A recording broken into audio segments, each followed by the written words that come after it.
So, kamusta po mga Streetwise? Ako po si Takeru Miyamoto at welcome po sa aking munting channel. So mga kababayan, mukhang mapapangalanan din po itong si Sara Duterteng Baliw na kasabwat po ni Digong dyan sa patan, dyan po sa Madugong Tukhang. Kasi po kung maalala po natin, ang lakas po ng ebidensya laban kay Sara na siya po ang pasimuno ng Tukhang sa Davao. So pag-usapan ngayon natin yan na kasi kahapon no, kung maalala po natin, naglabas po ng mga pangalan itong prosecutor nga po sa ICC. Di ba? Ng mga individual na sangkot nga po dyan sa pata na ngayon naghugas kamay na sila. No? So sabi dito, ICC prosecutor names Bato, Go, co-perpetrators in Duterte. Ayan, di ba? Actually, marami sila dyan. No? Andyan nga po si Albayalde, andyan si Danao. So marami yung mga yan. Pero pinakasikat nga po dito, ang pinaka-popular nga dito si Bongo at si Bato. Okay. So tandaan po natin na yung pag-file nga po ng kaso kay Digong sa ICC, merong merong cover na timeline. So from 2011 hanggang 2019. Okay? So tandaan po natin na from 2011 to 2019, meron po diyang mga parte, majority po dyan, ang mayor po dyan si Sara. Oh. At tandaan din po natin na 2013 po, no, nung habang mayor pa si Sara, dyan po nagsimula ang pata sa Davao. So, gamit nga po itong Tukhang. At syempre, no, tandaan po natin, ito pinakamalupit Marami kasi nagtatanong sa akin, Takeru, bakit si Sara hindi kasama dun sa listahan ng ICC? Well, tandaan po natin na meron pang mga retracted doon na mga pangalan. No? Kasi nung unang labas nga po ng dokumento po na to, retracted lahat Kaya hindi malaman kung sino So ngayon, naglabas sila ngayon ng bagong dokumento na pinangalanan na nila. Pero, may mga retracted pa rin pong individual doon. Okay, posibleng andun pa si Sara. Kasi no, kung maalala po natin, ito, tingnan nyo to itong si DDS, no, Davao Death Squad, Hitman Matobato and Las Cañas as ICC witnesses versus Duterte. So, tandaan po natin mga kababayan no, na itong si Las Cañas at si Matobato nasa ICC na po ngayon. Sila po ay tinuturing na witness dyan nga po sa kaso po na yan. Okay. So, wag po natin kakalimutan mga streetwise no, na 2 years ago, nagsalita na po itong si Las Cañas na itong po si Sara Duterte ang pasimuno talaga ng Tukhang sa Davao. So, actually, may report pa akong nakita dito from from News 5. To panoorin natin to Pakilalang dating miyembro ng umano'y Davao Death Squad na si Arturo Las Cañas, si Vice President Sara Duterte bilang pasimuno raw ng Oplan Tukhang sa Davao City. Tinawag din ni Las Cañas bilang halimaw ng Davao si dating Pangulong Rodrigo Duterte. Nasa frontline ng balitang yan si Camille Samonte. Okay, sige. Si Vice President Sara Duterte raw ang pasimuno ng Oplan Tukhang sa Davao City. Yan ang isiniwalat ng retiradong pulis Davao at nagpakilalang dating ng Davao Arturo Las Cañas. Nag-craft sila ng panibago ngayong extrajudicial killing na campaign against illegal drug in which is Tok-Tok Hangyo, meaning Tukhang.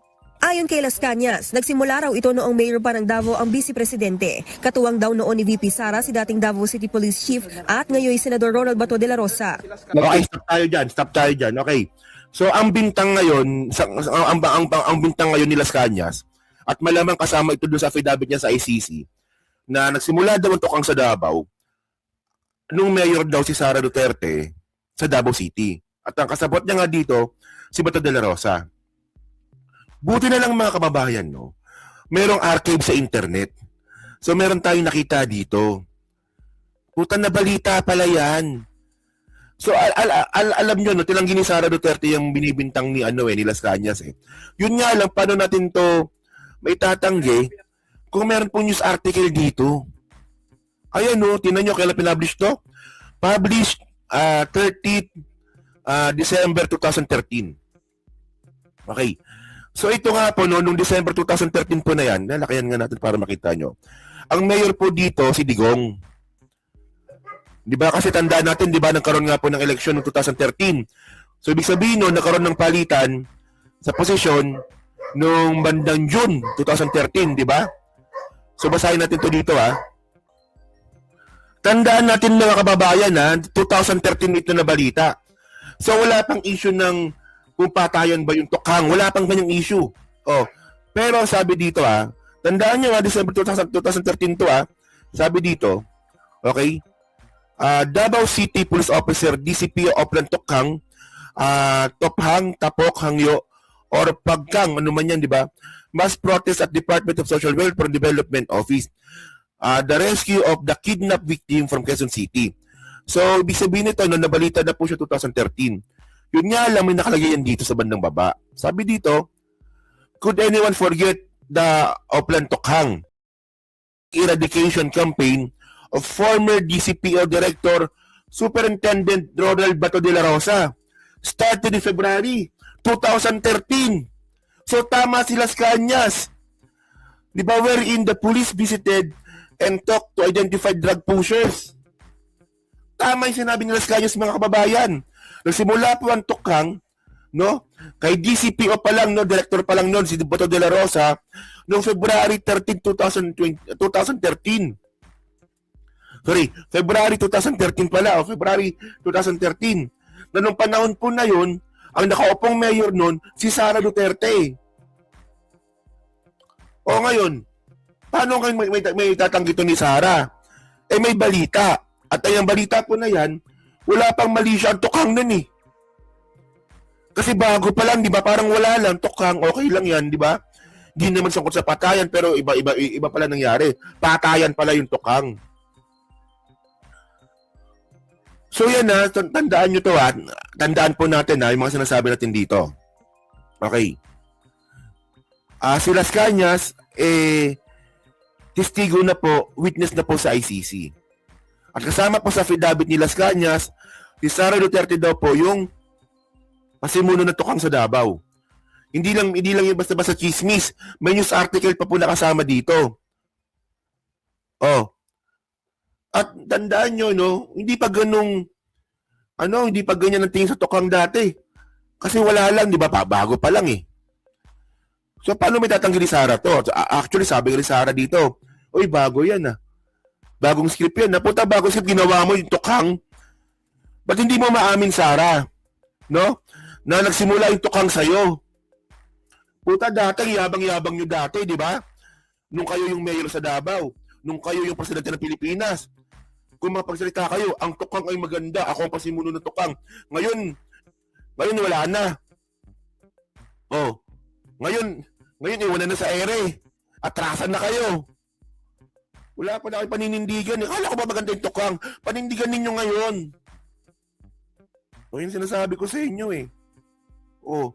So continue natin tong kagaguhan ni Bagong trademark ng extrajudicial killings in the name of Tokhang. De la Rosa. Nag-imbento talaga siya ng bagong trademark ng extrajudicial killings in the name of Tokhang. At dito, pinayagan niya si Police Colonel Ronald Bato de la Rosa na i-enforce ito sa Davao City. Ang dami pong namamatay dito, ang daming namimissing. Nag-imbestigar ba si Sara Duterte? Wala.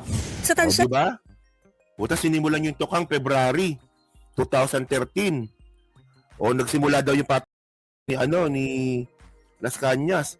Tapos February, March, April, May, June, July, 5 buwan na lang kasi matatapos yung termino ni Sara.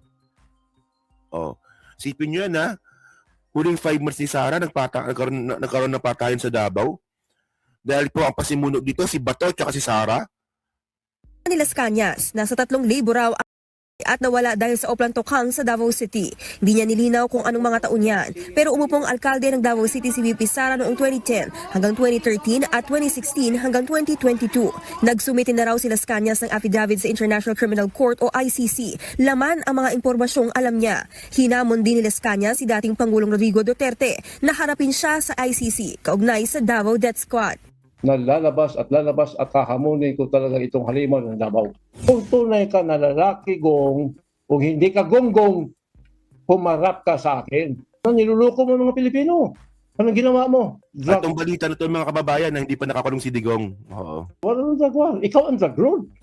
Wala pang komento ang dating Pangulo at kanyang anak na si VP Sara sa mga akusasyon ni Las Cañas. Pero una nang sinabi ng bise na wala siyang kaugnayan sa Davao Death. Sinasabing sa mga may kinalaman sa illegal na Nagtataka nga raw siya kung bakit bigla na lang lumutang ang testigo laban sa kanya. Ngayong vice presidente na siya at napasama pa sa mga akusado sa ICC. Giit niya pa noon, hindi niya raw kailangan ng death squad para sa mga bagay na kaya niyang gawin. Agad namang pinabulaanan ni Senator Bato ang mga aligasyon ni Las Cañas. Mag-alig siya, mag-alig. Okay, so ngayon, tinatanggi nyo na ngayon. So, paano nyo may tatanggi yung balita? Oh, ito, no? Pakita ko ulit. Oh. Ano ba yun? Paano nyo may tatanggi yung balita na yan? Oh. 2013 pa yan. Oh. Di ba? And Oplan Tokhang, a drug eradication campaign of the former DCPO, Director Bato de la Rosa, started in February 2013. Balita to noong 2013, paano yung may tatanggi to? So mali yung article. Oh, di ba andan niyo yung nagsulat nito? Oh, mali yung article. Actually, marami nagsulat niyan eh. Ito lang na-share ko sa inyo, di ba? Sige. Tingnan nga natin. Bahala siya sa buhay. Ayon naman sa dating tagapagsalita ni dating Pangulong Duterte na si Atty. Harry Roque, hindi dapat paniwalaan si Las Cañas. Wala nang credibility itong si Las Cañas sa mula-mula. Dati sinabi niya na mayroong mga nakalibing na bangkay doon sa isang lugar ng Davao, ng Inukay, buto lang ng asong nakuha. Kapag ang kaso... Sinungaling talaga tong si Harry Roque, no? So, nung una kasi, yung quarry po sa Davao, diyan talaga tapunan ng mga pinatay sa sa EGK. Tapos nalaman na magkakaroon ng inspection, nilinis po nila yun lahat. May mga nakita po doon ng buto ng tao, yun nga lang hindi buo. Ibig sabihin, nilinis nga. Wala nga naman magkaroon ng buto ng tao doon nang wala lang. So mga tira-tira na lang po yung naiwan doon. Kriminal, hindi po pwedeng laway lamang. Dapat yan mayroong corroboration at sa aking pagkakaalam, laway lamang ang sinasabi ng Las Cañas na yan. Nagbabalita mula sa front. Di ba? So yun mga streetwise, no? So kayo po, masabi nyo nga po dito, no, na kasi mukhang mukhang hindi pa tatapos yung prosecution ng ICC. Mukhang may papangalanan pa silang iba. Base po sa dokumento po na nilabas nila nito lang. At mukhang tama si Trillanes, no? By layering kasi eh. So yung unang layer talaga si Digong. So yung mga collaborators, yung mga conspirator, nasa second layer. Ayun na nga po sila Bato, sila Albayalde, sila Bongo, sila Danao, yan yung mga yan. Sila Cascolan, yung mga yan. So mukhang meron pang third layer. So yung third layer na yun, baka ito na nga si Sara kasama dito. O, di ba?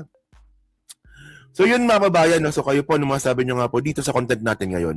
So pa-comment na po sa baba at binabasa ko pong lahat. At syempre, dyan po sa Team Replay, so pa-like, pa-subscribe.